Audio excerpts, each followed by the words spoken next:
¿Me ven, Gabriela? Sí, puede presentar. Ya. Hola, buenas tardes, buenas noches ya casi. Soy el doctor Latrop, el jefe del programa de anestesiología de la Universidad Diego Portales, y nuevamente tenemos un gran invitado a una conferencia tremendamente importante, tremendamente útil y que evidentemente representa en gran medida el futuro de lo que va a pasar en la anestesiología. Tenemos invitado al doctor Pablo Sepúlveda, anestesiólogo de larguísima trayectoria en el país, con una cantidad de reconocimientos de muchas instituciones nacionales y extranjeras, y un gran experto, un gran colaborador, y especialmente ha sido de gran generosidad todo lo que él ha aportado a la formación de los becados de anestesiología de la Universidad Diego Portales. Pero antes de presentar y dejar con la conferencia del doctor Pablo Sepúlveda, a mí me gustaría hacer un par de preguntas a los residentes de la universidad de segundo y tercer año. Doctor Jason Estrada, me gustaría preguntarle qué entiende usted, qué piensa usted de lo que es titular. Doctor Estrada.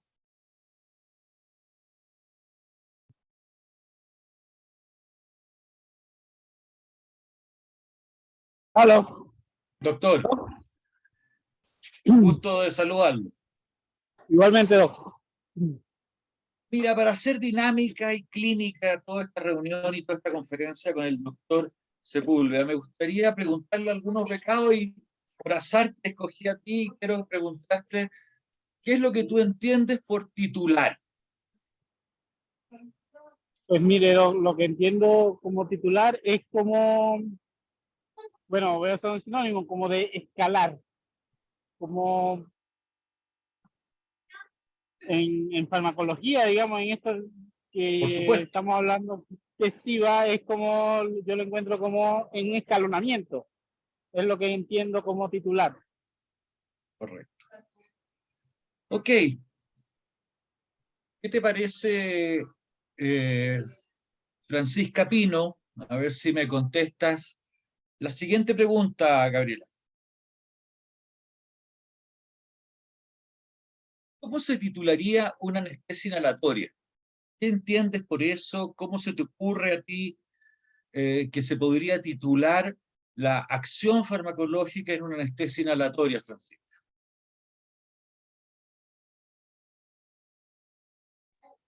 Hola, Doc. Hola. Bueno, alcanzando en este caso para los anestésicos inhalados una concentración alveolar mínima. Ese es el concepto. Correcto. Me alegro mucho que hayan respondido.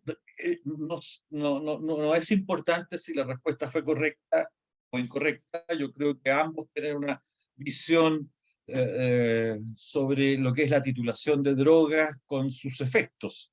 ¿Ah? Por lo tanto, vamos a hacer una conferencia lo más clínica posible. El doctor es una conferencia un poquito larga, la va a poder detener cuando él estime conveniente, y si quiere hacer preguntas, si la audiencia quiere responder, sería muy interesante. Y por otro lado, si ustedes quieren hacerle preguntas al doctor, también está abierta la posibilidad con los mecanismos que Zoom nos permite. ¿Qué parece, Gabriela, si dejamos al doctor Sepúlveda presentando su conferencia a esta concurrencia de invitados? Muy bien. Hola, Pablo. Uno. Hola a todos. Qué bueno, tenemos audiencia más, una audiencia juvenil. Esperamos que el mensaje llegue, porque vamos a ellos toda esta pega que nos hemos hecho hartos años dándole vuelta al tema. Mira, partimos por esta jugarreta de preguntarles, primero porque, de nuevo, como conversábamos con Ricardo, nos importa mucho ver si se equivocan o no. porque la gracia es precisamente eso, nos ayuda a nosotros a corregir, a profundizar y a que podamos entonces hincarle el diente a los puntos flacos. Fue muy interesante ya desde las dos respuestas, porque la primera respuesta, por ejemplo, asume de que estamos hablando de TIVA. Y eso me pareció raro, ¿ah? Porque como que entonces no tenemos que titular los enfermos con inhalatorio. Segunda pregunta, la segunda respuesta, muy interesante también, refleja que hemos entendido la titulación en el caso del inhalatorio en base a una referencia estadística. Se dan cuenta que es interesante y por lo tanto no titulamos al enfermo, usamos una referencia estadística. Vamos a entrar entonces a desarrollar esto. ¿Ah? Pero fíjense que con esas dos preguntitas ya se nos movió el piso. ¿Ah? A ver.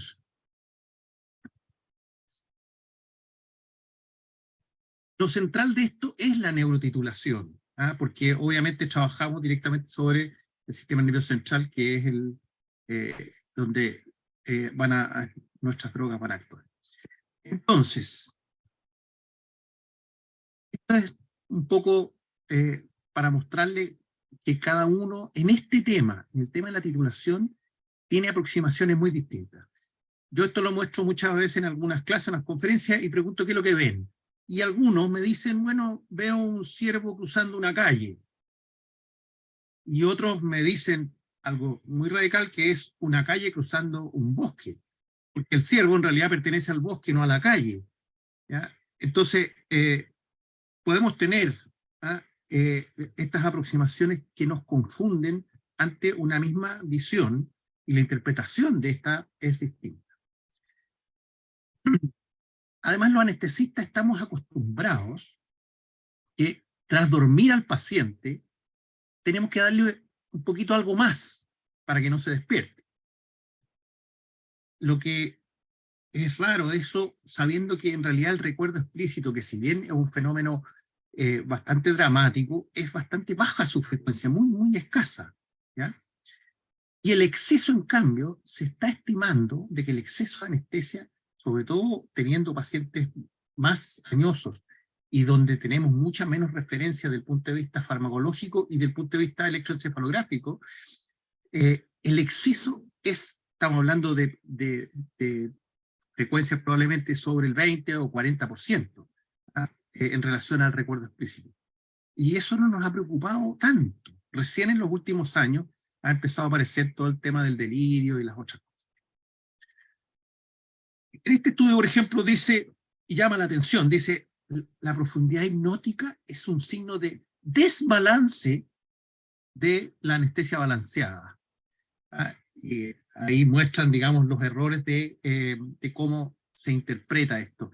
¿Ya? Y yo me pregunto, ¿y por qué hemos llegado a preguntarnos esto? Es que no titulamos efectivamente, o a lo mejor nos da flojera, o argumentamos, no, es que se demora mucho porque el cirujano nos presiona. O sea, argumentos un poco ajenos a la necesidad de nuestro enfermo. Entonces, las preguntas que hicimos. ¿Por qué? ¿Qué es titular? Y en realidad titular podemos definirlo en forma más fina como individualizar el requerimiento de nuestro paciente. Eso es titular, individualizar el requerimiento. Y para eso entonces tenemos que encontrar la fórmula de aproximación para esa titulación que efectivamente logre individualizar el requerimiento individual, ¿ya? Y no el uso colectivo. ¿Por qué es necesario titular? Bueno, esencialmente por lo más importante, por el outcome, por los resultados. Porque si no titulamos, tendremos peores resultados. Eso es una cosa evidente. ¿Ya? Y la pregunta ahora, ¿si sirven los datos estadísticos para titular? En realidad, para eso hay que preguntarse bien qué es lo que es el MAC en anestesia inhalatoria, ¿cierto? Y el EC95.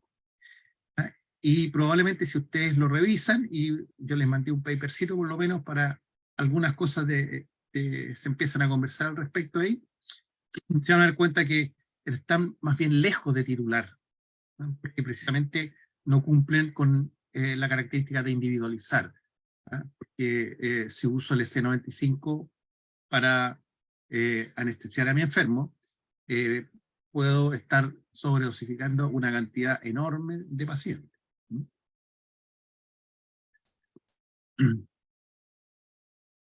¿Con qué titulamos? ¿Cómo ha sido la experiencia desde la experiencia histórica? Bueno, titulamos con los signos clínicos, ¿no es cierto? Y los signos clínicos más habituales que son usados en la titulación de la inconsciencia es el reflejo palpebral y la hemodinámica. Eso fue más bien lo clásico, ¿no es cierto? Además, agregamos datos farmacológicos, sean las fracciones expiradas o las concentraciones sitio-efecto de los modelos, ¿ya? Y además, hemos agregado los datos del electroencefalograma durante los últimos 20 años, los que han tenido posibilidades y eran BIS Believer, usaban eso, y últimamente la cosa ha ido cambiando, ¿cierto? Cuando tenemos la oportunidad de contar con espectrografía. El primer punto, la titulación respecto entonces al reflejo palpebral y fíjense,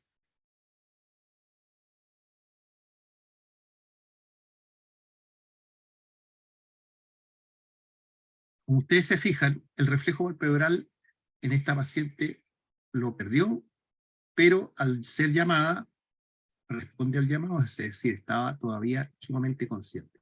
Esto no es una novedad. Esto está descrito entendiendo que el blink reflex es un reflejo trigémeno-facial que debería hacerse más bien estandarizado, como se ve en la foto, y no pasándole el dedito meñique por sobre una pestaña, ¿ya?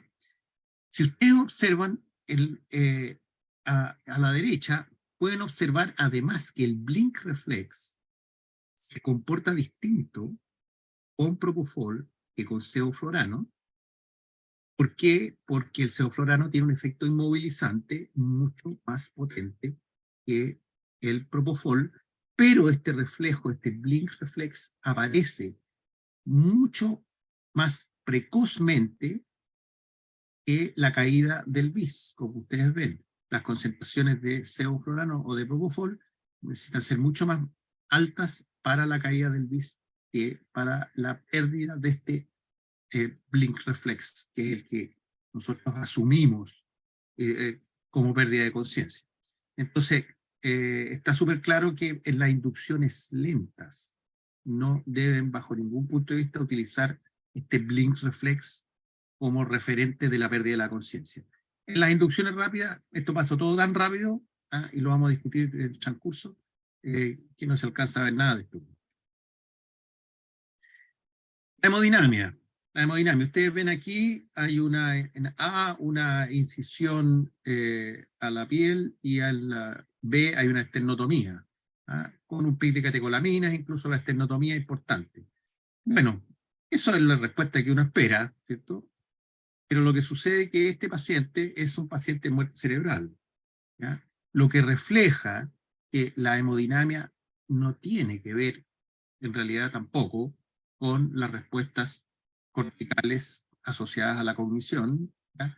Y son esencialmente respuestas espinales. Por lo tanto, estamos hablando de otro tema que no es la titulación de la conciencia, sino que podríamos nomás decir asociado a los fenómenos antinociceptivos. Este es un trabajo del profesor Paul White, donde él intentó hacer una titulación utilizando la fracción expirada como referente con un grupo control sin tener fracción expirada. Y él ve si la fracción expirada sirve como referente para la titulación durante la anestesia general. Y concluye que el monitoreo del fin de expiración de isoflurane no mejora la titulación, incluso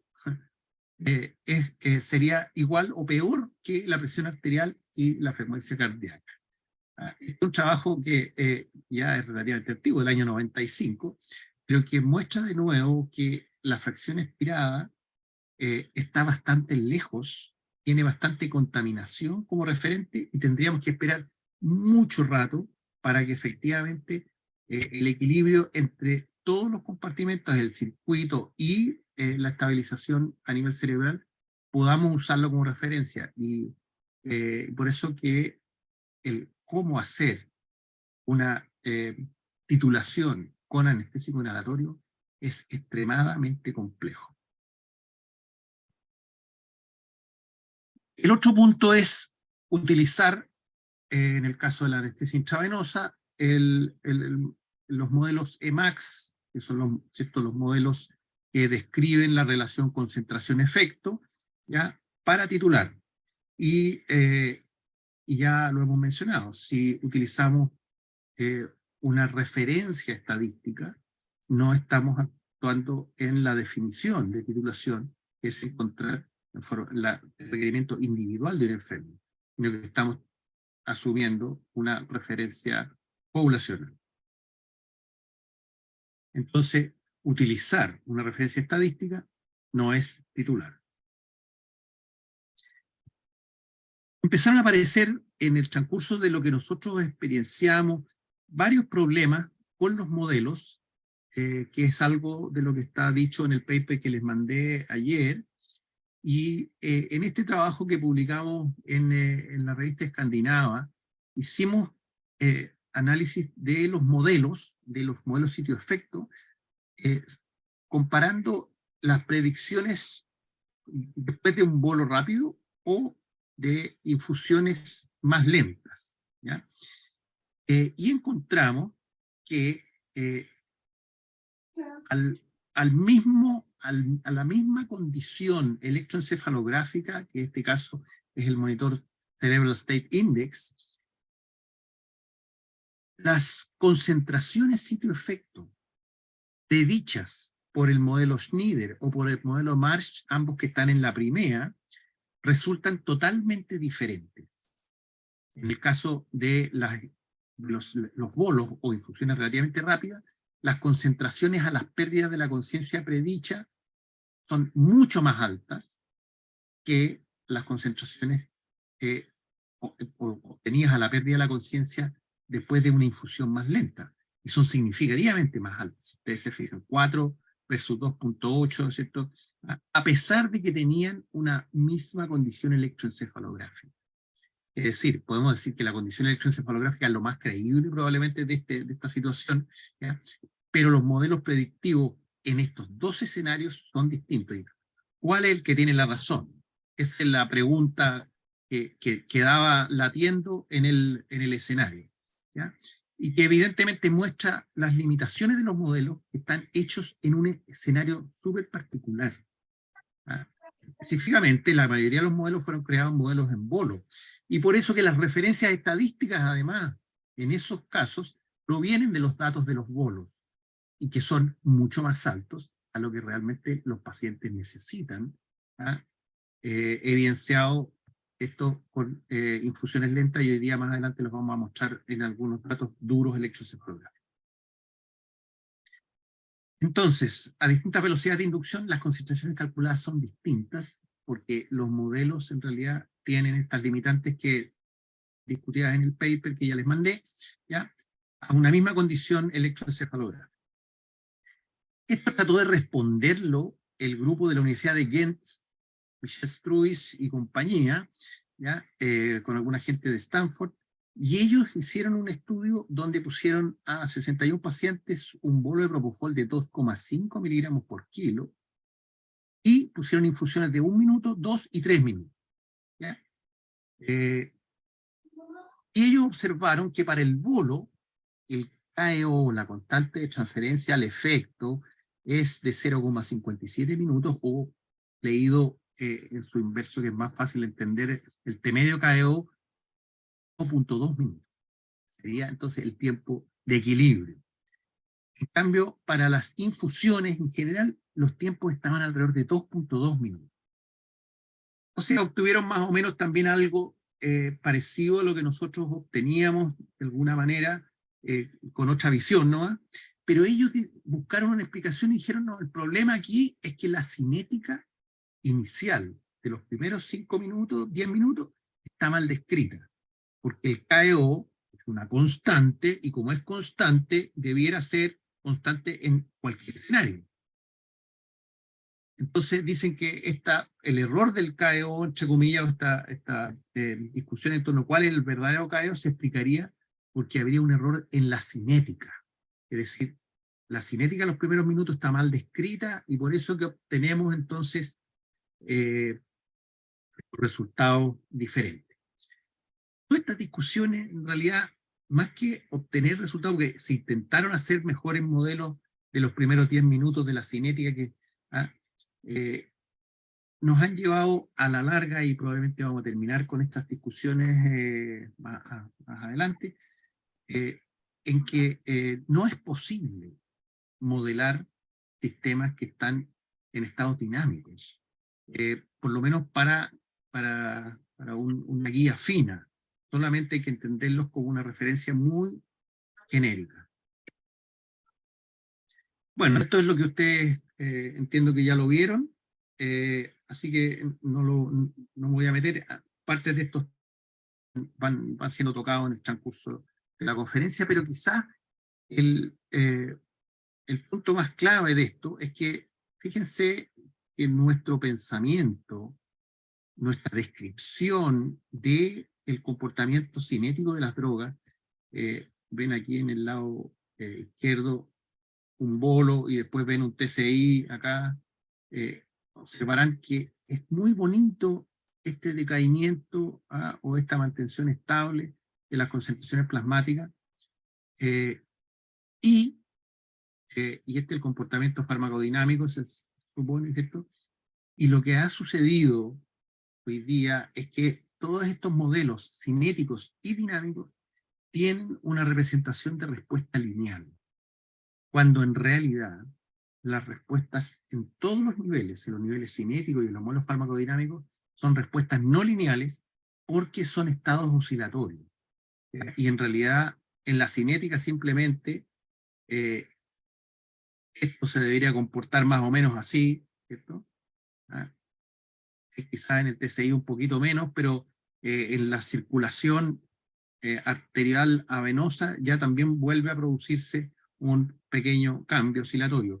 Y la representación de los modelos farmacodinámicos es también de alto simplismo en un órgano que su estado funcional es el estado oscilatorio permanente. Entonces, esto es lo que vamos a tener que enfrentar, la dificultad para la titulación, y por lo mismo las referencias estadísticas que provienen de los modelos, y los modelos también estoy hablando, el MAC es un modelo, así que no estoy hablando solo de TIVA, hay que reevaluarlo con una nueva lógica.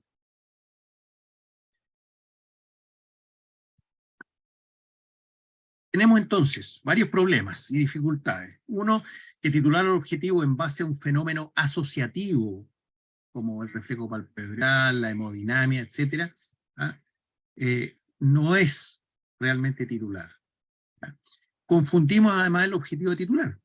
El reflejo de pestaña no es la inconsciencia, ¿cierto? Y el MAC, todos ustedes bien saben, que representa más bien la inmovilidad, y representa un fenómeno espinal, y no es útil ni fino, y encontrar un MAC awake es realmente muy complejo para hacerlo en la práctica clínica.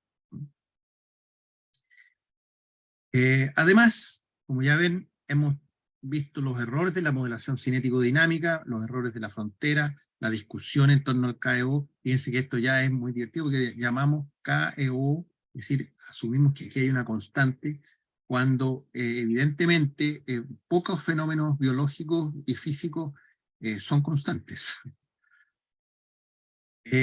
Por último, tenemos la señal neurofisiológica, el electroencefalograma. Y ahí vamos a entrar ahora a desarrollar un poquito ese punto, porque a ver si es que el electroencefalograma procesado es lo que necesitamos. Probablemente ya han tenido la oportunidad de interactuar con los monitores nuevos de alguna manera, pero es interesante cómo ver la evolución en cómo se ha ido produciendo el uso de los electroencefalogramas. Lo primero es ver y preguntarse si un índice resumen de una actividad tan compleja como la actividad cerebral es capaz de reflejar el estado cognitivo de los pacientes. Y Gracias.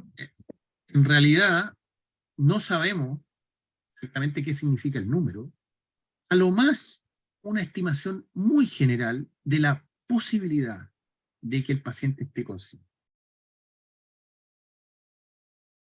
Pero esa posibilidad de que el paciente esté consciente en realidad no se vio reflejada en el objetivo fundamental que tenían estos monitores, que eran monitores de awareness, ¿cierto? Y en las grandes series de estudio con estos monitores mostraron que el awareness no disminuía su frecuencia.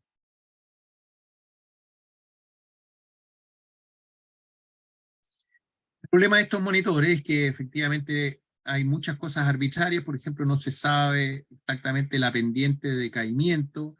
Normalmente hay un rango muy amplio de invariabilidad, un rango de concentraciones muy amplio, donde el monitor varía muy poco y tampoco se conoce exactamente el rango de decaimiento a estados profundos. De hecho, se habla que más o menos tiene que llegarse a una burst suppression del 40% para que el índice biespectral empiece a caer en forma significativa. ¿No? O sea, ya estamos bastante entrados en depresión. ¿Ya? Entonces, los otros problemas además es que estos índices no diferencian el tipo de droga que estamos administrando, no incluyen covariables de edad u otras covariables, responden con un retraso variable y no menor, ¿ya? Y no representan estados cerebrales dinámicos.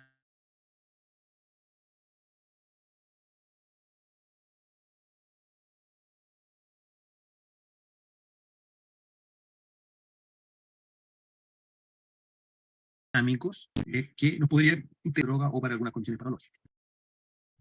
Este es uno de los estudios más clásicos,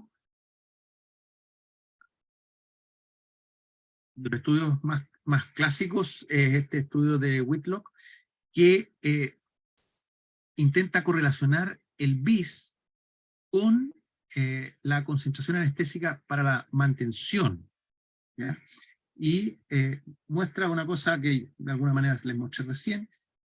Fíjense que el BIS prácticamente no cambia en rangos extremadamente amplios de concentraciones de gas, en este caso era cefalorradio.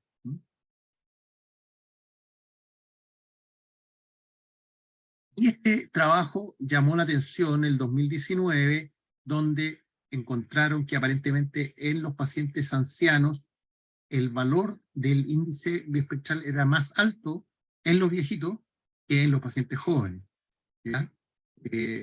Aquí ven ustedes esto, y por lo tanto significaba un gran llamado de atención, que las referencias, ¿cierto?, estaban dadas en un rango estable para todos los pacientes, y aquí encontramos que los viejitos tenían BIS a una similar condición anestésica, tenían BIS más alto. ¿Cuál era esa similar condición anestésica? Bueno, era un MAC ajustado por edad, que también podemos discutirlo, ¿cierto? Porque no sé si ustedes, estamos hablando del MAC, de nuevo, de la inmovilidad, y no estamos hablando del fenómeno cortical, ¿ya? Pero esa fue la referencia utilizada, y en esa situación, ¿ya? Y ya es una anestesia relativamente profunda, que tiene ya bastante deprimido el córtex. Fíjense que en esa situación ya los viejitos tenían un valor de BIS más alto, ¿ya? Lo que llama la atención inmediatamente es decir, ojo, le estábamos dando mucho a los viejitos. ¿Ah? Claro, probablemente. ¿Ah? Y además, fíjense que podemos hacernos la pregunta como investigadores nosotros diciendo, bueno, pero el MAC radica en la espina y el BIS es cortical, Entonces, por lo tanto, si repitiéramos este estudio, a lo mejor en función de un MAC awake, un MAC de inmovilidad, a lo mejor la pendiente también podría ser distinta, a lo mejor podría ser radicalmente distinta, ¿ya? Pero este fue el primer llamado, ¿ya? Y esto fue corroborado, yo participé en este estudio, donde con SETLINE mostramos que efectivamente también SETLINE tiene una pendiente de edad para las diferentes drogas incluso, ¿ya? Ven ahí arriba sevoflurano y abajo ven propofol, y hay una pendiente donde los pacientes añosos tenían un valor de SETLINE más alto que los pacientes jóvenes. Y además, lo que les mencioné rápidamente, que era que el retraso, en el caso del SETLINE, tiene un retraso de 55 segundos, pues un máximo de 67, ¿ya? Para expresar la condición de estabilidad. Lo que muestra entonces las dificultades de trabajar con un índice, sea este el PCI del SETLINE, o sea el índice biespectral. Conclusiones parciales hasta aquí. 1. La titulación de la inconsciencia es aún mal definida en la clínica y en los electroencefalogramas procesados. La hemodinamia es un instrumento subrogado sumamente inespecífico. La pérdida de la conciencia clínica se evalúa con la pérdida de respuesta al llamado y no al reflejo de pestaña. Y la titulación en base a la fracción expirada es muy compleja de estandarizar, con tiempo de equilibrio, flujo, objetivo clínico, si es MAC, MAC awake, etc. Es súper engorroso. Y las concentraciones calculadas de propofol están en general sobre predichas en los modelos, ¿ya? En especial cuando inducimos rápido. Los índices electroencefalográficos son inexactos. Es insuficiente para describir el fenómeno informático cerebral específico de la pérdida de la conciencia. Además, antes de hacer una pausita, la confusión conceptual del problema es extremadamente grande. Hemos confundido titular la inconsciencia con titular la anestesia, que no es lo mismo. Esto ya el profesor Emery Brown nos dice, el hecho de la anestesia general puede ser funcionalmente equivalente a la muerte del tronco cerebral, ¿ah? Indica lo profundo que podemos llegar con esta anestesia general, y de ahí pueden explicarse además las disfunciones cognitivas postoperatorias, que persisten en algunos pacientes hasta varios meses, ¿ya? Entonces hemos confundido aquí varias cosas, ¿ya? Cuando confundimos la anestesia general con este coma reversible como un todo, ¿ya? Entonces probablemente estamos cometiendo estos desaguisados clínicos. Yo les quiero proponer esta conversación. Fíjense que aquí en este gráfico observamos de alguna manera, algunas cosas que son más discutidas de los teóricos, ¿no? Observamos diferentes estados conductuales del sistema nervioso central, del cerebro sobre todo, del córtex también. Y estos estados conductuales son dependientes tanto del nivel de activación, es decir, del nivel de información interoceptiva y exteroceptiva de nuestro cerebro. Recibe el nivel de información, ¿cierto? Y genera una activación que lo obliga a procesar lo interoceptivo y lo exteroceptivo. Y además, eso sí, nuestro cerebro tiene una llamada actividad cortical intrínseca, ¿ya? Independiente de tener o no tener alimentación. Y es más evidente eso cuando estamos dormidos. Esta actividad intrínseca se la llama, que serían los contenidos mentales y los contenidos del yo. Cuando nosotros estamos conscientes y empezamos a anestesiar a nuestro paciente, vamos a bajar un pequeño escalón donde el paciente pierde la memoria, pero todavía está conectado al medio. No ha perdido la conciencia, ¿ya? Probablemente ese paciente, si ustedes hacen inducciones lentas, van a ver que el paciente tiene memoria y tiene un momento incluso de pequeña desinhibición, donde empieza a conversar, pero esta conversación que empieza a tener, si bien es coherente al medio, está más bien centrada en sí mismo. Y pequeñas concentraciones superiores a ese momento, el paciente se despersonaliza, ¿ya? Deja de conectarse al medio, y ustedes lo ven, el paciente queda como tranquilo, mirando hacia el techo, ¿ya? Posteriormente a eso, pierde la conciencia, ¿ya? En el caso de, si nosotros disminuimos el nivel de activación, ¿ya? Lo que sucede todas las noches es que tenemos condiciones de sueños, ¿ah? Los sueños lúcidos o el sueño REM, no son lo mismo, pero son parecidos, ¿ya? Pero que indudablemente estamos inconscientes, ese cerebro tiene una alta actividad intrínseca cortical, pero disminuye su nivel de activación, ¿ya? Para precisamente poder dormir. Y eso es lo que hace la actividad talámica al entrar en alfa. Cuando entramos en sueño profundo, nos movemos de esa condición donde disminuimos nuestra actividad intrínseca cortical y junto con este nivel de disminución de la actividad de alimentación, de la arousal, ¿ya? En estas dos condiciones de sueño REM y sueño profundo, ya estamos inconscientes, ¿ya?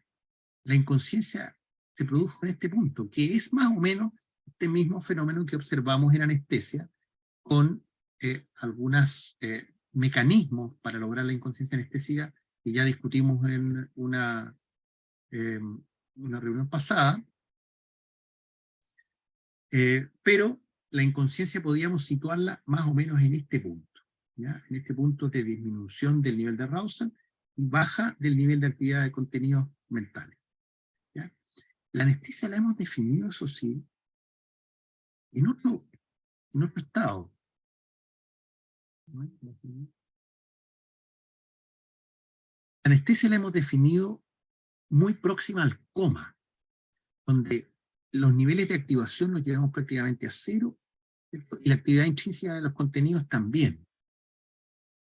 Probablemente este nivel de inhibición de la actividad cortical pura, actividad cortical intrínseca, es parte del problema de la sobredosis, porque es la sobredosis sobre el córtex, ¿ya? Probablemente en relación a la inconsciencia, el estado anestésico, como lo hemos definido, es un exceso. Creo que debiéramos ubicarlo más en esa condición, donde bajando algunos escalones del estado consciente, ¿ya? Es suficiente, manteniendo algún grado de actividad cortical intrínseca, a mi entender, protectora, ¿ah? Del cerebro, de la corteza, pero obviamente disminuyendo el nivel de activación, que es en la práctica la contención nocioceptiva. Quiero detenerme aquí un ratito, tenemos para a lo mejor discutir algunos puntos aquí antes, y no sé si vamos a seguir ahora o seguimos o seguimos la próxima sesión. ¿Cómo estamos entre los tiempos y los agotes? Los tiempos estamos bien, ¿ah? El tema es complejo, sumamente complejo, ¿ah? Pero a mí me gustaría, si alguno de los colegas participantes tiene alguna pregunta sobre lo que el doctor ha expuesto, porque yo creo que este tema es tan complejo de dónde encontrar el punto de equilibrio nuevo de la anestesia, ¿ah? Porque a mí me da un poco susto el exceso.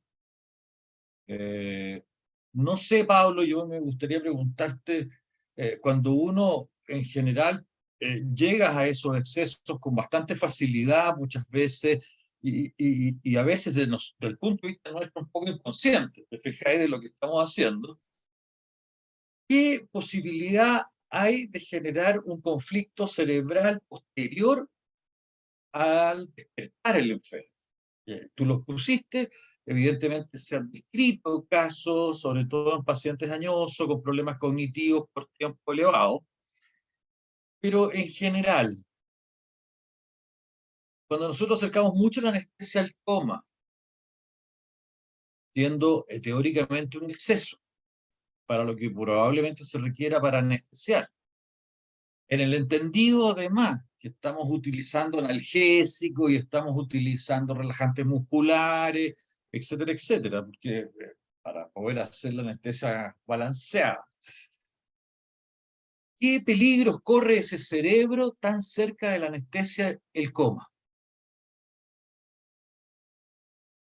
Bueno, a ver, primero los datos asociativos clínicos. Los datos asociativos clínicos nos han mostrado que, y ahí la discusión, la anestesia y la cirugía, ¿cierto?, tienen una frecuencia importante de alteraciones cognitivas postoperatorias. ¿De qué estamos hablando de importante? Segundo, ¿de qué estamos hablando en el sentido de cuánto sabemos nosotros en nuestra práctica? Nosotros le pedimos al enfermo, cuando termina la anestesia, abra la boca, sáqueme la lengua a lo mejor, y poco más. ¿Ah? Puras respuestas de ganglios basales. ¿Ah? O sea, no somos para nada finos, y quisiera saber cuántos hospitales en Chile tienen un estudio serio de delirium del despertar y del delirium postoperatorio. ¿Saben cuántos hay? 0. No existe ningún estudio del delirio del despertar y el delirio postoperatorio en Chile. En el próximo número de la revista chilena Anestesia va a salir el primero, que lo hicimos en Osorno. Y tuvimos una frecuencia de delirium en mayores de 65 años de 52%. Eso es lo que está pasando. ¿Cuánto de eso es la anestesia? ¿Cuánto de eso es la neuroinflamación postquirúrgica? Está por verse, porque al menos podríamos intentar hacer el estudio del delirio del despertar, para saber cuál es el impacto inmediato de la anestesia. ¿Ya? El delirio postoperatorio más tardío, indudablemente que la neuroinflamación postquirúrgica tiene un impacto fundamental. Pero sí hay estudios extranjeros que muestran que el delirio del despertar está altamente asociado con la manifestación del delirio tardío, digamos, del delirio postoperatorio. Entonces, ¿cuánto es nuestra responsabilidad? ¿Cuánto no? Está limpiándose recién. Segundo, tenemos los otros problemas de que estamos buscando los marcadores que efectivamente nos digan que predispone al delirio.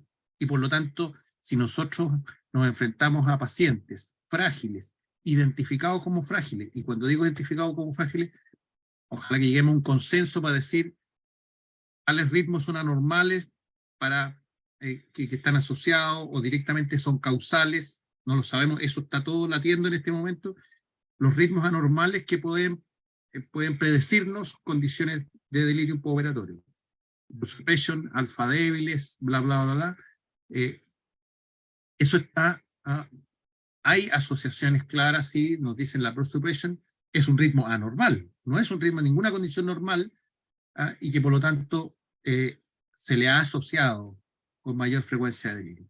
Algo vamos a tocar en la siguiente parte, si alcanzamos, no sé. ¿Vamos?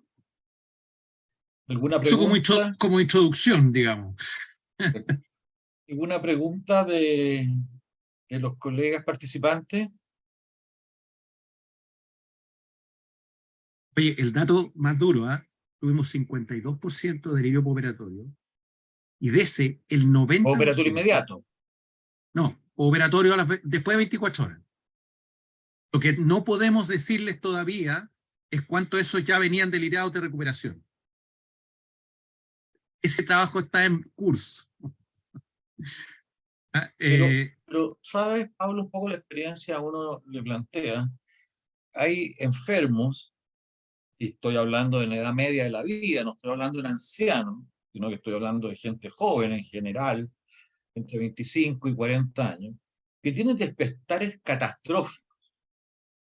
Sí. Uno los asocia muchas veces a los despertares infantiles. A ver, y evidentemente, el despertar es otro problema, ese es otro problema, pero mira, ese es el delirio, ¿cierto? Claro, tan delirante. Ese es el delirio, ese es el delirio, pero el problema, el problema ahí tiene que ver con nosotros. Esa sí es nuestra responsabilidad. ¿Por qué? ¿Cuál es la concepción hoy día? Mi concepción es lo que he estado tratando de demostrarles. Si ustedes tienen un cerebro golpeado por actividad GABAérgica, es decir, incapacitado de integrar información, ¿ya? Hay un desbalance entre la capacidad de integrar información, ¿ya? Y a ese cerebro lo apuramos, que tiene mala analgesia, porque lo cacheteamos para que se despierte, ¿ya? Etcétera, etcétera, por un lado. Por otro lado, sobre todo en los delirios de los niños, eso está establecido que el ceoflorano inhibe el locus cerúleus. ¿Ya? Entonces, probablemente ahí hay un tema asociado al problema de la agitación del despertar. Pero cuando nosotros despertamos y forzamos el despertar de un enfermo, cuando no tiene su capacidad de integración cortical, va a manifestarse entonces ese desbalance de integración de información, se llama delirio. ¿Ya? ¿Cómo se hace eso? Se hace manteniendo la contención del arousal, por lo que sea, puede ser dexmedetomidina, puede ser todavía una dosis de opioide, etc. Y no forzar el despertar rápido, mientras el enfermo no despierte más bien solo. Entonces, muchas veces, nosotros por evaluar que hay que nos abra los ojos y nos saque la lengua en el pabellón, forzamos esa condición. Hasta que los enfermos estén ventilando adecuadamente, a lo mejor están dormidos. Y no tenemos para qué forzarlos a que recuperen la conciencia en ese momento. ¿Ya? Yo creo que eso nos va a permitir disminuir la frecuencia de los delirios del despertar. Es decir, aprovechar el fenómeno inercial que tiene este cerebro, conocerlo y aprovecharlo a nuestro lado. ¿Para qué? Para que aproveche de limpiarse más desde el punto de vista GABAérgico, recupere más su actividad cortical y después ir entregándole progresivamente más alimentación de información. Desde el ruido de recuperación, desde las enfermeras, desde las vueltas que cuando llega recuperación y los mueven, etcétera, etcétera. Y esto, por supuesto, más grave en la medida que son cerebros más frágiles, porque tienen todo más enlentecido. Entonces, básicamente el tema del despertar es un acto activo que tiene que ver entonces en función de tratar de primero recuperar la capacidad de integración de información antes de darle más información a ese cerebro.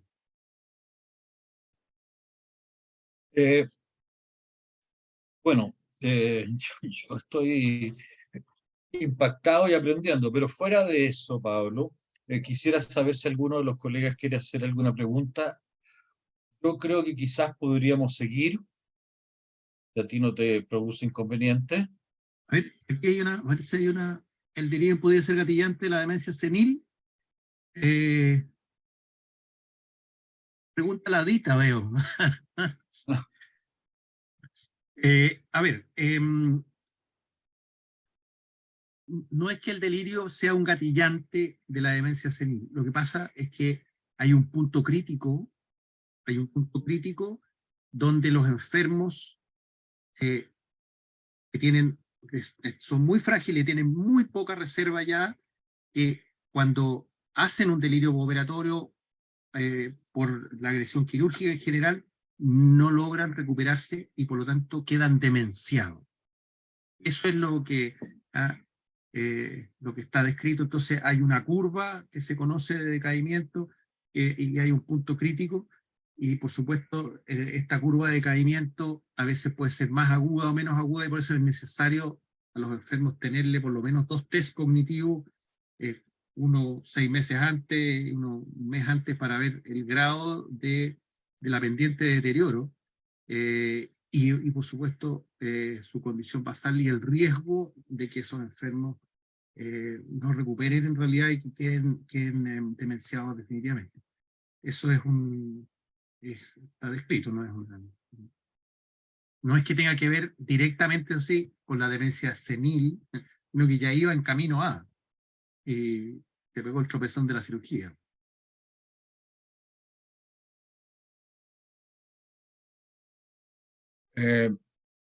Dice también otro colega, ¿hay relación entre pacientes policonsumo con delirium postoperatorio inmediato? Mira, yo no tengo una experiencia con grandes consumidores. En general en Chile eso está bien oculto todavía, y yo creo que tampoco hay datos duros, ¿ya?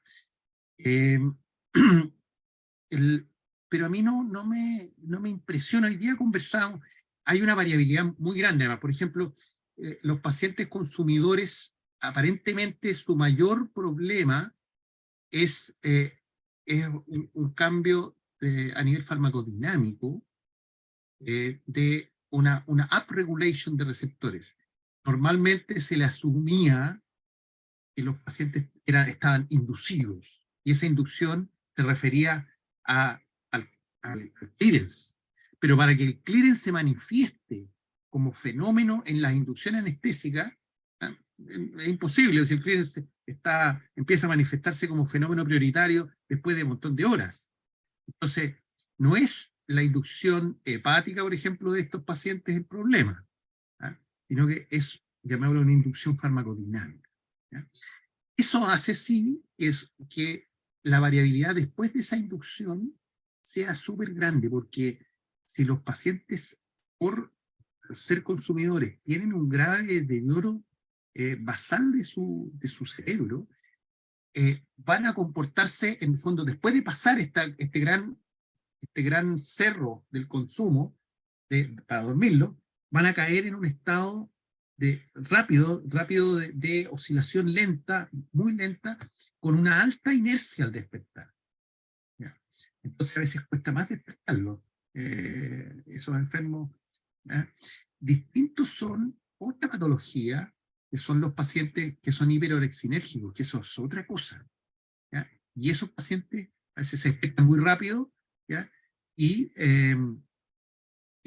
puede darse todas las circunstancias. Imagínense, si nosotros nos hemos titulado, los tenemos muy profundos, y forzamos este despertar rápido, esos pacientes tienden a delirarse también, a despertarse agitados, sobre todo, ¿no? Con delirios agitados, que no es lo mismo el delirio pasivo que el que tienen los viejitos, que es el de peor pronóstico.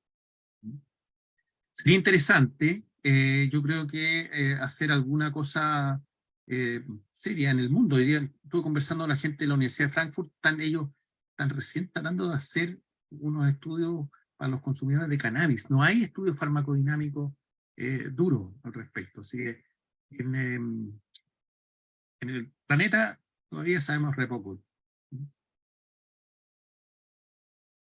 ¿Alguna otra pregunta? ¿Algún colega?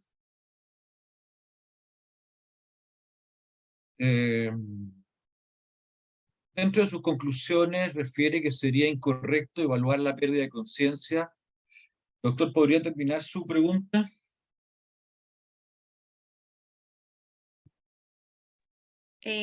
Hola, Doc, soy yo, Paula. Paula. Doc, la pregunta es, puse dentro de sus conclusiones, refiere que sería incorrecto evaluar la pérdida de conciencia con la pérdida de reflejo de pestañas, como lo puso en sus conclusiones. Pero Sí. nosotros en la práctica en realidad lo vemos mucho y nos hacen aplicarlo bastante. Entonces, la Por eso consulta estamos es conversando. estamos haciéndolo mal y debemos cambiar entonces esta metodología a una respuesta verbal. Sí. Ya. La forma de saber si el paciente está inconsciente es llamarlo, po. Y tocarle, Sí. le puedes tocar el hombro, llámalo.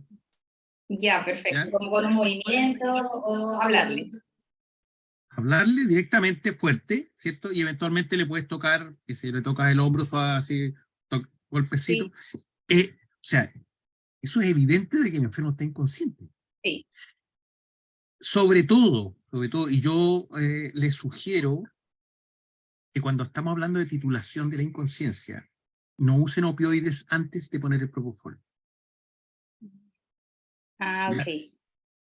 Para efectivamente ser más limpios, sobre todo si lo están haciendo en TIVA, pueden Sí. hacerlo en base a escalones, en base a perfusión y después pasar a TCI. Recuérdense que la primera tiene la posibilidad de pasar de modo de entrenamiento, que son miligramos por kilo, ¿cierto? Y va calculando las concentraciones, entonces ven cómo va subiendo, pierde la conciencia y ahí se pasa a una TCI. Ya. ¿Ya? O sea, esa es la forma que yo hago todos los días. ¿Ya?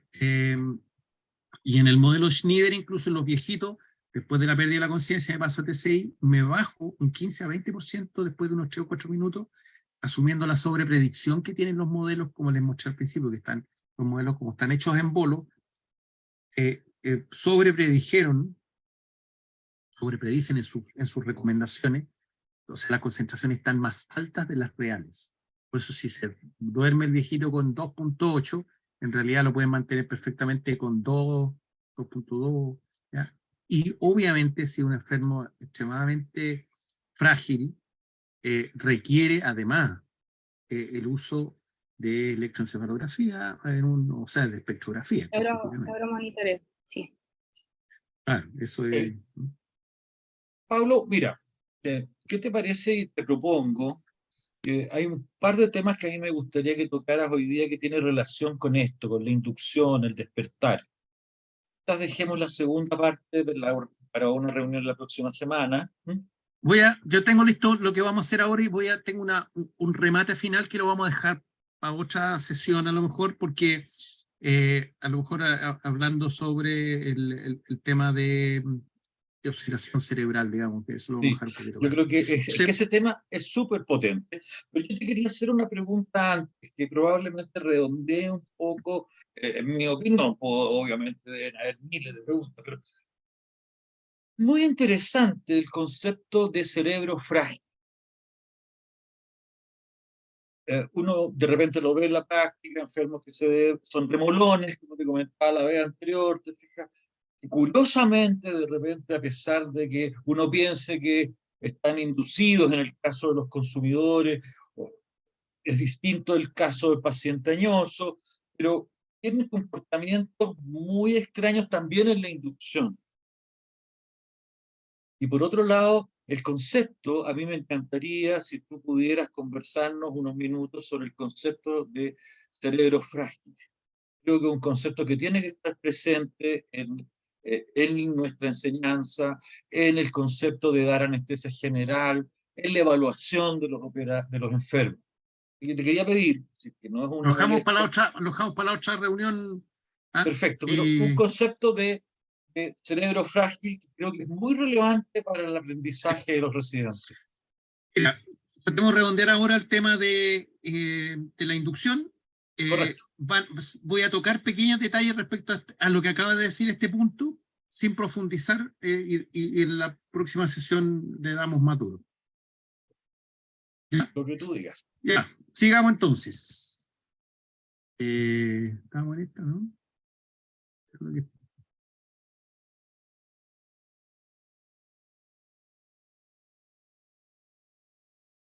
Estamos aquí, justamente.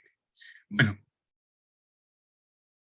para titular, en el fondo, hoy día aparecieron estas dos amigas, las alfa y las delta en el espectrograma. ¿Ya? Esto ahora entonces son nuestras referencias que vamos a usar. ¿De dónde viene todo este cuento? Fíjense que la aparición de la anteriorización del alfa y la inconsciencia, porque nosotros tenemos un alfa en la zona occipital cuando estamos despiertos, y este alfa se anterioriza cuando perdemos la conciencia. Es un cuento bastante viejo, ¿eh? El problema es que por distintas razones de potencia informática, esto no lo podíamos llevar a la práctica clínica. Entonces, ya se habían hecho así estudios de esto con electroencefalograma crudo.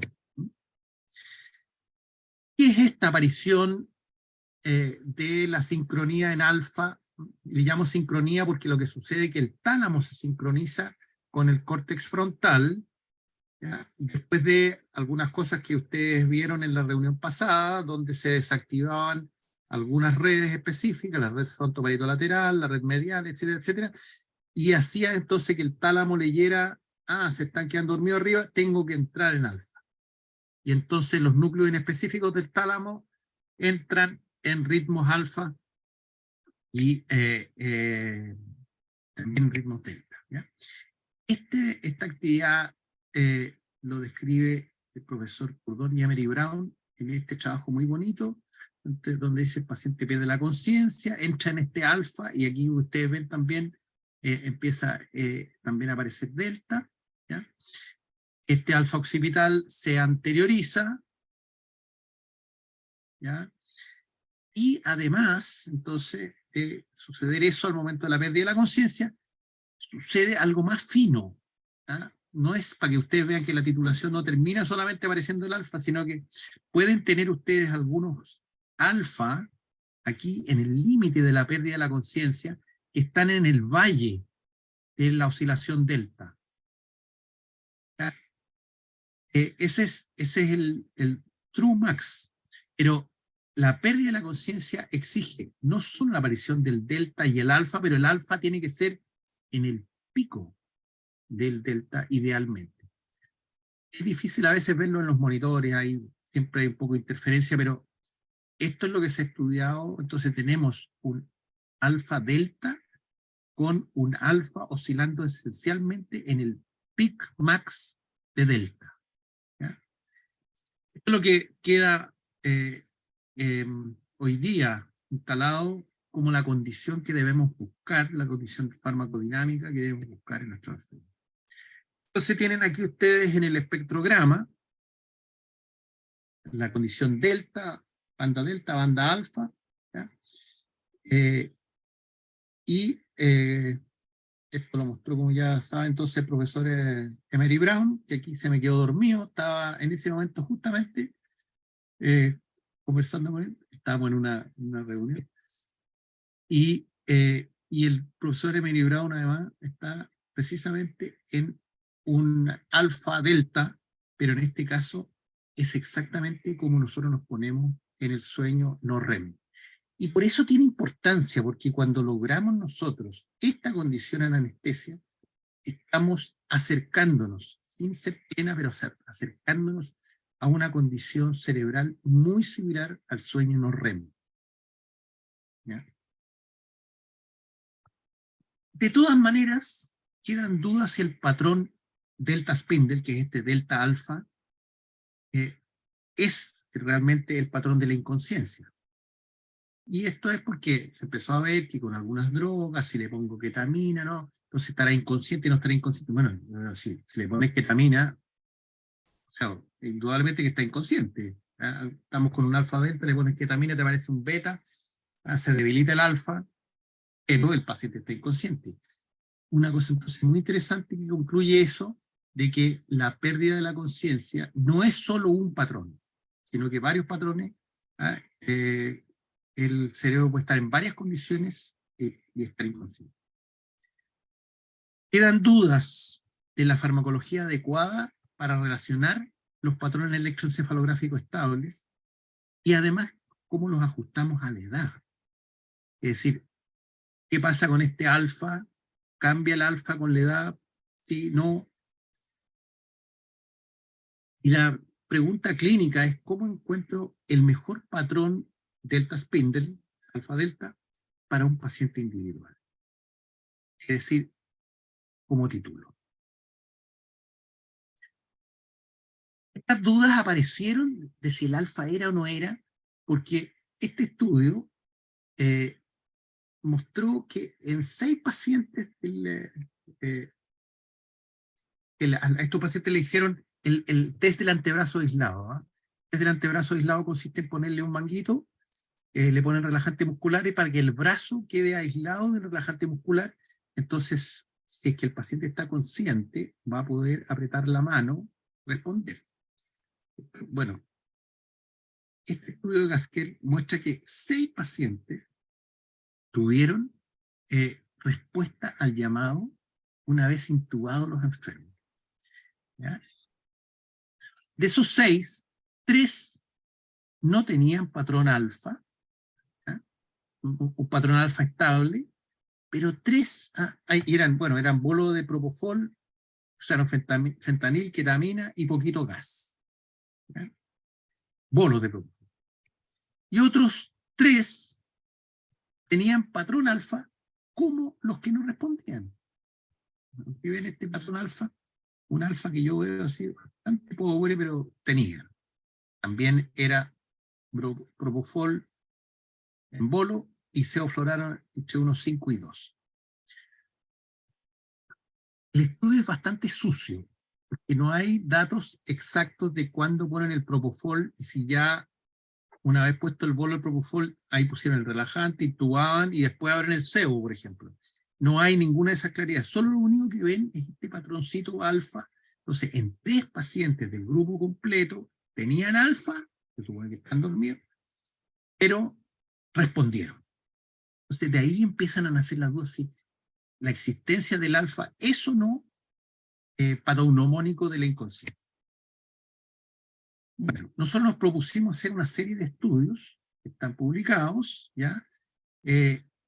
Y que básicamente entonces tratamos de diferenciar en todos sus amplios márgenes la condición de titulación en base a una inducción lenta o en base a una inducción rápida. La inducción lenta consistía entonces en 10 miligramos por kilo por hora, hasta la pérdida de la conciencia, y luego nos pasamos a TCI efecto, a la concentración de la pérdida de la conciencia. Usamos un modelo de Marsh, eran puros pacientes jóvenes. ¿Ya? Y el otro es una inducción clásica, usando un EC95, 5.4, y esperábamos entonces a que qué concentración perdían la conciencia con esta inducción rápida. Inducción rápida de 5.4 microgramos por ml, significa un bolo de 2 miligramos por kilo. O sea, el bolo clásico. ¿Ya? Estos eran los 2 grupos, ¿ya? Y un neurólogo hizo una evaluación en base a la escala de Ford cada 30 segundos.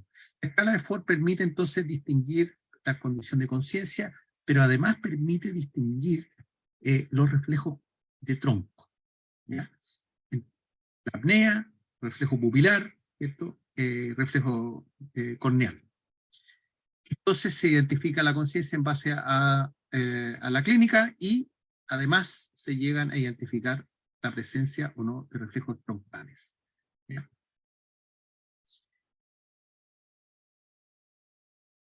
Y lo que observamos, bien interesante, al momento de la pérdida de la conciencia, si solo usábamos el PCI, el valor del PCI del setline, fíjense que la inducción lenta, el valor del PCI a la pérdida de la conciencia era de 70, y la inducción rápida era de 90, más disociado aún en la inducción rápida. El paciente estaba profundamente dormido, pero con un PCI de 90. ¿Ya?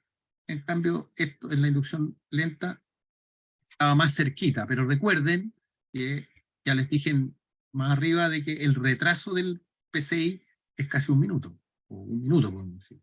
¿Ya? Entonces, claro, esto como el cambio fue tan rápido, el monitor se quedó pegado arriba todavía por un rato largo. Entonces no nos sirve para nada el PCI como referencia, y, ni en ninguno de los 2 casos probablemente, pero menos en la inducción rápida. ¿Ya? Y el CEF sucede un poco al revés, ¿ya? porque el CEF responde más rápido. El CEF, recuerden ustedes que es el 95, es un valor que da el 95, donde está el 95% de la actividad eléctrica. De ahí hacia abajo se está concentrado el 95%. Es decir, un CEF de 15 significa que bajo los 15 Hz, el 95% de la actividad cerebral eléctrica está concentrado. Bueno, en este caso, el CEF responde mucho más rápido que el PCI, ¿ya? Y observamos entonces que este CEF, en el caso de la inducción lenta, es más alto, el PCI es mucho más bajo, o sea, está invertido. Pero recordar que el PCI, al igual que, o sea, el CEF, al igual que el PCI, son referencias inespecíficas que solo representan la actividad global del cerebro, pero no marcas específicas de la condición eléctrica, marcas como por ejemplo el alfa o el delta. Otras cosas vimos. Aquí ustedes están viendo cómo esta es la inducción lenta, y cómo progresivamente entonces, después de pasar por una fase más bien beta, se van durmiendo y se solidifica el alfa. En cambio, el alfa en la inducción rápida empieza a aparecer tardíamente y muy débil. De nuevo, las concentraciones a la pérdida de la conciencia son muy altas en la inducción rápida, predicha por el modelo, y en cambio son muchísimo más bajas si se hace inducciones lentas. Y desde el punto de vista neurológico, todos mantienen reflejos troncales en la inducción lenta y todos pierden reflejos troncales en la inducción rápida. Aquí estamos en el coma. Aquí estamos prácticamente solo titulando la pérdida de la inconsciencia clínica, como dijimos, bajando un par de escalones nomás desde la conciencia. Es lo que nos interesa en esta fase de la anestesia. Esta muestra el poder de la actividad alfa. Fíjense, el alfa en la inducción lenta versus el alfa en la inducción rápida son extremadamente diferentes. Estamos generando una condición neurológica, electroencefalográfica distinta, totalmente distinta. Aquí pueden ver y se ve también en el espectrograma. Acá están los poderes, acá está el espectrograma. ¿Ya? Y una cosa muy importante, el 30% de los pacientes en la inducción rápida presentó burst suppression. Estamos hablando de pacientes jóvenes. Para mostrarles de nuevo el problema de la confusión de los modelos, porque ya lo habíamos visto nosotros en los trabajos antiguos. Fíjense que en la inducción lenta, las pérdidas de la conciencia son con valores mucho más bajos que en las inducciones rápidas. Entonces nos desorientan, y que si usamos inducciones rápidas, la pregunta es, bueno, ¿y cuál es la concentración de mantenimiento? ¿Ah? Que como no titulé, sino que le puse un bolo, una carga rápida, no puedo saber cuánto tengo que retroceder. ¿Ah? Porque no pude identificar entonces mi alfa basal. Aquí vamos a ver una discusión que no la vamos a dar hoy día. El modelo nuevo que viene, el modelo de Elevett, identifica las concentraciones predichas iguales en la inducción lenta y la inducción rápida.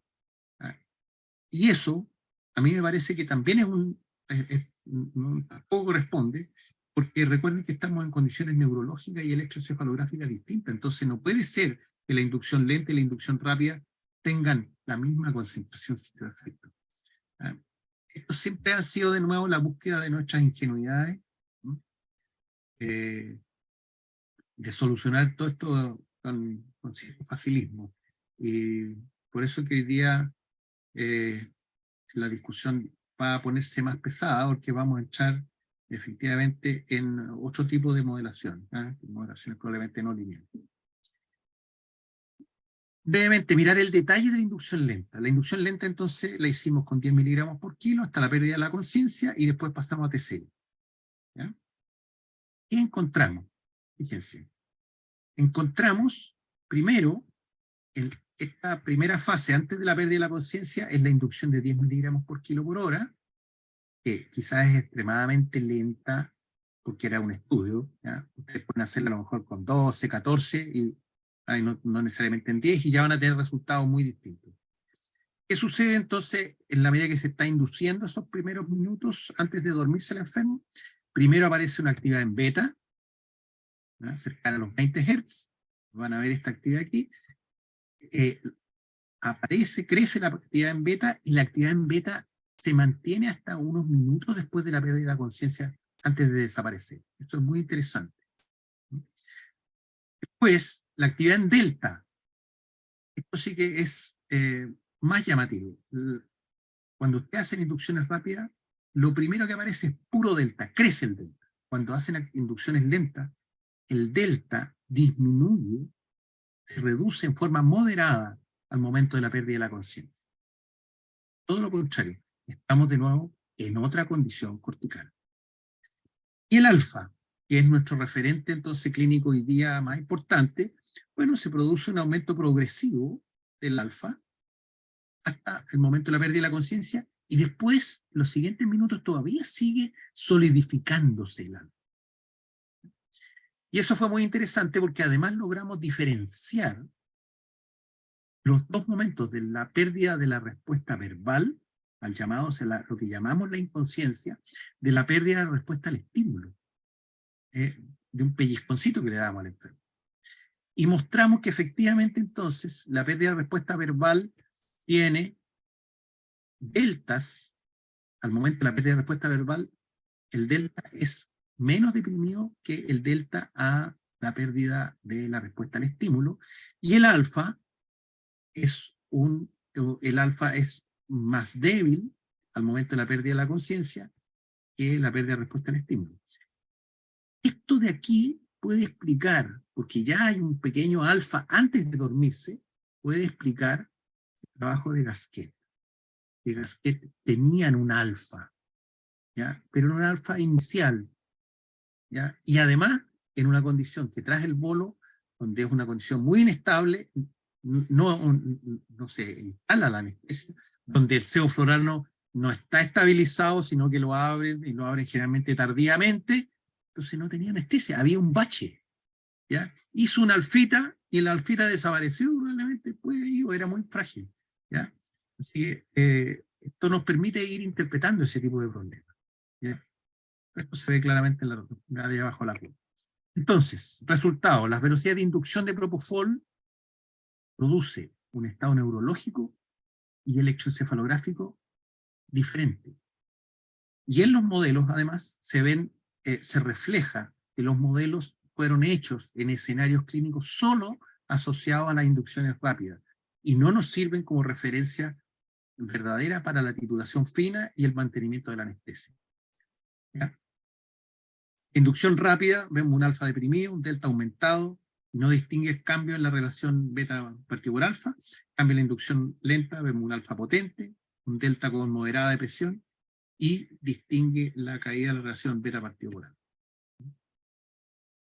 Entonces, no es igual perder la conciencia vía top-down, es decir, perdiendo la conectividad corticocortical, que vía bottom-up, es decir, botando el tronco, ¿ya? Ni desde la predicción farmacológica, ni de la condición neurológica y electroencefalográfica, ni probablemente desde el outcome. Y aquí vamos a echar un poquito lo que preguntó Ricardo, ¿cierto? ¿Qué outcome? Bueno, probablemente se ha asociado los ritmos alfa, el colapso del ritmo alfa predeciría la aparición de isoelectricidad, es decir, de burst suppression, ¿ya? Y sabemos, ya dijimos, la burst suppression estaría asociada al delirio, ¿ya?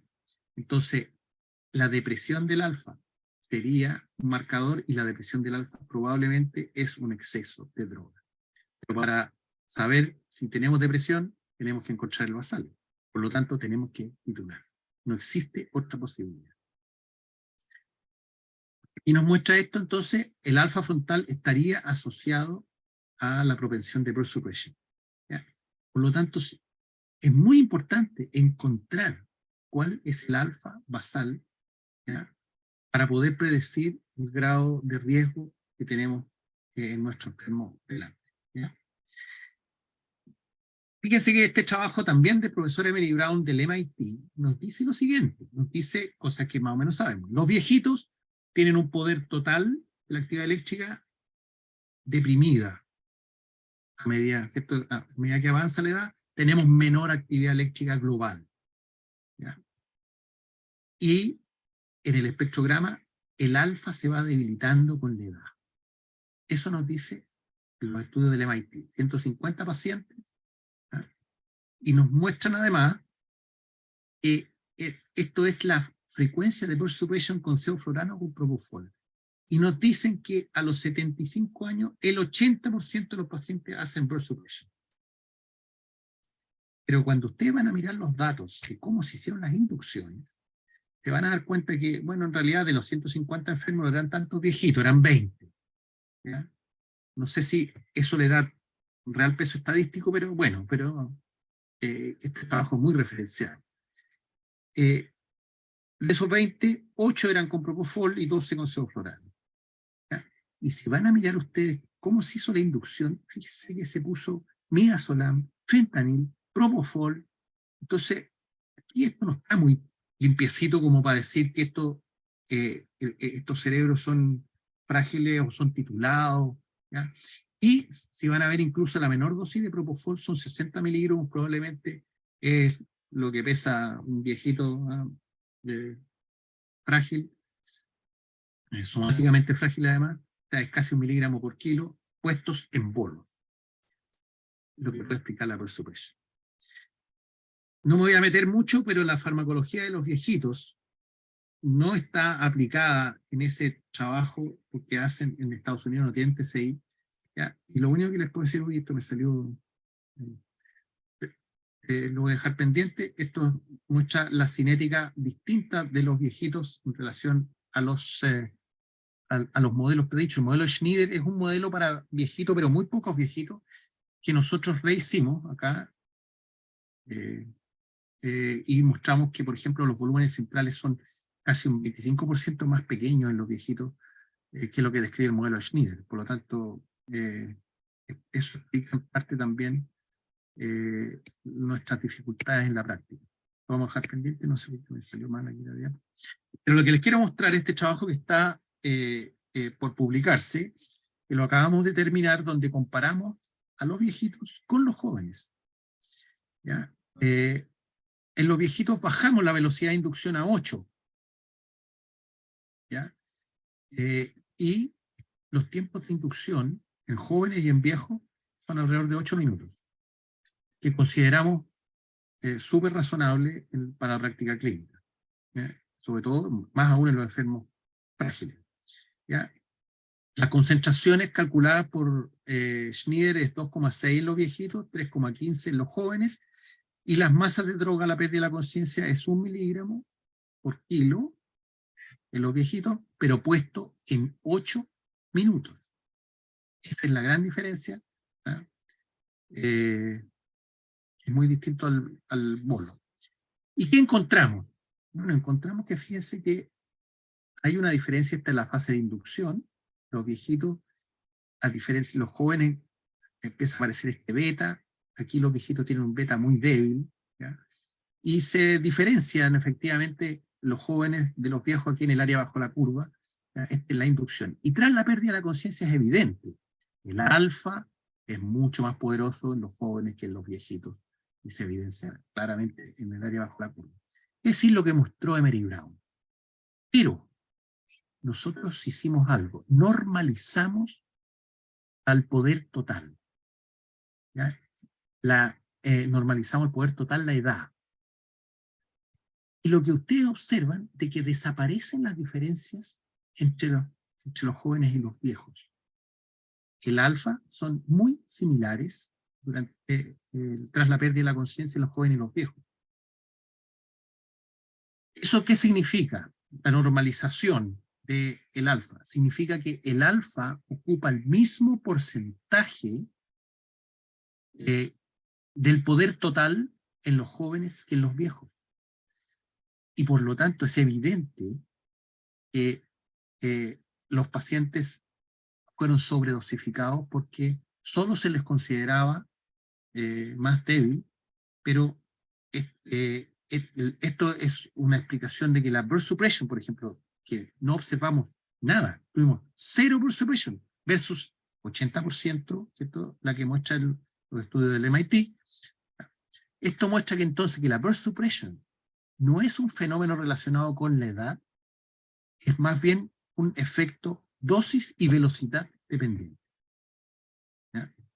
Lo que evidencia entonces que la práctica clínica hoy día con bolos en estos tipos de pacientes es lo que explica todas las alteraciones de ritmos anormales y por supuesto entonces abre la puerta a explicar la gran cantidad de supresiones, o sea, de delirium en estos pacientes. ¿Ya? Entonces, si ustedes usan un índice, ¿ah? O incluso un espectrograma, ¿creen ustedes posible que es posible titular poniendo un bolo y retrocediendo después para encontrar el alfa más potente? Inténtenlo, pero yo creo que eso no es posible. La única forma de titular de verdad es de abajo para arriba. Puede ser de alguna manera step by step, o puede ser con estas infusiones lentas y pasar después al PCI. ¿Ya? Esa es mi única recomendación. Vamos a dejar hasta aquí la conversa con este monito que yo creo que es bien, bien claro de todo lo que dijimos. Para la práctica clínica de los becados me parece que lo deja bien claro. Bien. Una exposición completísima, pero además de una complejidad interesante y que obviamente nos va a hacer estudiar mucho más cómo inducir a los pacientes, porque muchas veces la práctica clínica a uno, más allá de la presión de los cirujanos, nos obliga a inducciones rápidas, digamos, por razones médicas, habitualmente traumáticas, ¿no? Pero yo creo que esto es muy interesante en el sentido de que los becados revisen bien el tema, lo conversen con sus docentes en sus distintos campos clínicos, y dejamos para una próxima oportunidad, Paulo, que nos vamos a poner de acuerdo en los próximos días, en la segunda parte de toda esta exposición, pero va a ser muy interesante que los residentes hayan podido, y muchos de los docentes que están aquí también concurrieron a esta conferencia, pudieran de alguna manera participar en forma más interactiva con todo este proceso previo que tú nos has entregado sobre esta situación cortical y cerebral, no solamente está metida la corteza, ¿no? Y también analicemos nuestra práctica clínica, ¿ya? Porque estos paradigmas históricos, estadísticos, o la forma que tenemos de trabajar, yo creo que la motivación de la educación y de la enseñanza es preguntarnos qué tan bien lo estamos haciendo, preguntando cómo podemos hacerlo mejor, siempre en beneficio de los pacientes. Y este es un tema extraordinariamente relevante para los anestesistas, que estamos invadiendo de una u otra manera nuestra actividad cerebral. Y como dijo, No, imagínate, somos probablemente nosotros los especialistas médicos que más manipulamos el cerebro. No, los neurólogos no hacen nada. Los neurólogos hacen diagnóstico de lo que está mal. riegan a veces un poquito, pero nuestra manipulación del cerebro es impresionante, es brutal. ¿Ah? Además, Ahí hay una pregunta siempre filosófica, siempre jala. ¿No? ¿Por qué estamos cuidando el cerebro? Estamos cuidando porque el cerebro es la persona. exactamente.